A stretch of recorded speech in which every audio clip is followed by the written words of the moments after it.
सच में क्या ये वही भारत देश है जिसका सपना महात्मा गांधी, भीमराव अंबेडकर, चंद्रशेखर आजाद, भगत सिंह इन सभी ने देखा था? कितना मुश्किल बना दिया गया है आज सरकार से सवाल पूछना। जंतर मंतर पर जितने भी यूथ हैं, जितने भी प्रोटेस्टर्स हैं, वो ये नहीं चाहते कि उन्हें पत्थर फेंकना पड़े या सरकार के ऊपर हमला करना पड़े, बल्कि वो ये चाहते हैं कि सरकार आके उन्हें जवाब दे कि पेपर लीक के पीछे किसका हाथ है। जब हर एक युवा भारत देश का सिर्फ ये चाहता है कि सरकार आके उन्हें जवाब दे कि पेपर लीक्स के पीछे या फिर जितने भी करप्टेड चीजें होती हैं उनके पीछे किसका हाथ है, अगर जिसका भी हाथ हो उन्हें रिजाइन देना चाहिए, तो क्यों भारत देश की सरकार अभी भी इस चीज पे मौन है? क्या उन्हें नहीं लगता कि भारत देश की यूथ जो चाहती है उसे दिया जाए? इस देश की सबसे बड़ी ताकत आज अगर कुछ है तो इस देश की युवा है।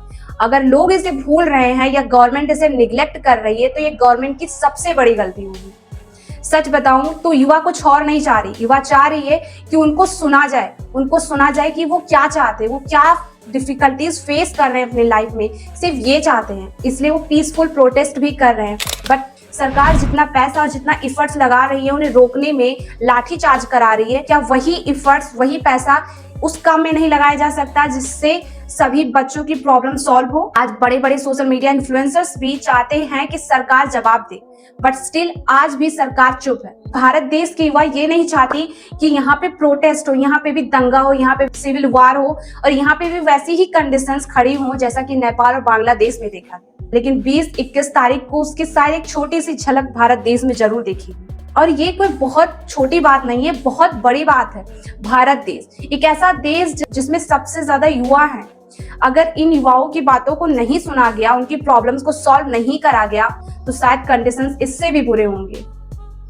उन 1000 स्टूडेंट्स को लाठी चार्ज करके भगाने से अच्छा है कि सरकार उनके सामने आए और खुद को रखे कि उनसे कोई गलतियां हुई हैं या फिर स्टूडेंट से कोई गलतियां, और उसमें बातचीत करे, उस चीज को सॉल्व करे। अगर सरकार की तरफ से कोई गलती है, अगर एक पर्सन के रिजाइन से सबका भला हो रहा है, सबके प्रॉब्लम सॉल्व हो रहे हैं, तो शायद रिजाइन होना चाहिए।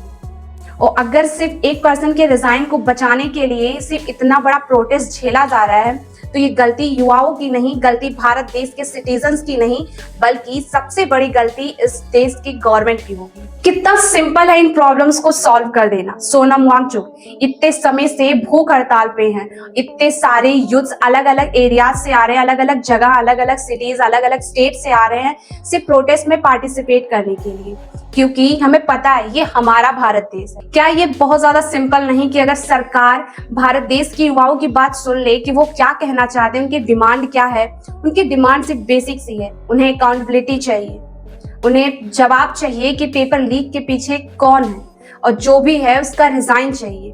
क्या एक पर्सन के रिजाइन के लिए वो पूरे देश के साथ खिलवाड़ कर सकते हैं? आज अगर सरकार शांत है, नहीं जवाब देना चाहती इन यूथ को, तो शायद आज से आने वाले दिनों में जितने भी प्रोटेस्ट होंगे और उस प्रोटेस्ट में जो भी नुकसान होगा, चाहे वो स्टूडेंट्स को हो या फिर पुलिस ऑफिसर्स को, उसकी सारी रिस्पॉन्सिबिलिटी इस गवर्नमेंट की होगी।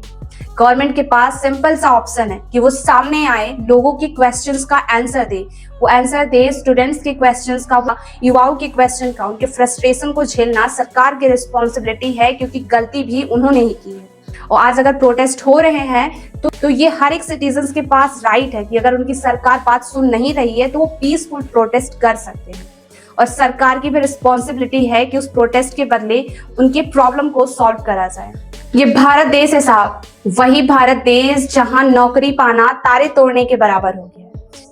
हर साल हजारों लाखों स्टूडेंट्स स्टडी करते हैं ताकि वो अच्छी रैंक लाएं और एक अच्छा जॉब ले सकें, बट इन पेपर लीक्स की वजह से उनके सपने टूट जाते हैं। हर साल इसी भारत देश में 25 लाख या उससे भी ज्यादा एस्पिरेंट नीट एग्जामिनेशन के लिए अप्लाई करते हैं, लेकिन अगर देखा जाए सिर्फ 25 लाख एस्पिरेंट्स अप्लाई करते हैं नीट एग्जामिनेशन के लिए, उसमें से सिर्फ 50,000 गवर्नमेंटल सीट के लिए सेलेक्ट हो पाते हैं। इतने कॉम्पिटिटिव इन्वायरमेंट में, इतने कॉम्पिटिटिव एग्जाम में खुद को ढकेलने के बाद अगर एक एस्पिरेंट को पता चले कि उनका पेपर लीक हो गया है, तो जस्ट इमेजिन कि उन पर क्या बीतती होगी।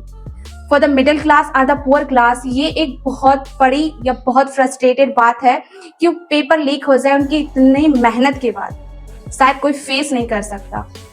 आज इसी वजह से भारत देश में इतना बड़ा प्रोटेस्ट हो रहा है। और ये सरकार की रिस्पॉन्सिबिलिटी है कि हर एक क्वेश्चन जो युवा पूछ रही है उसका जवाब दे।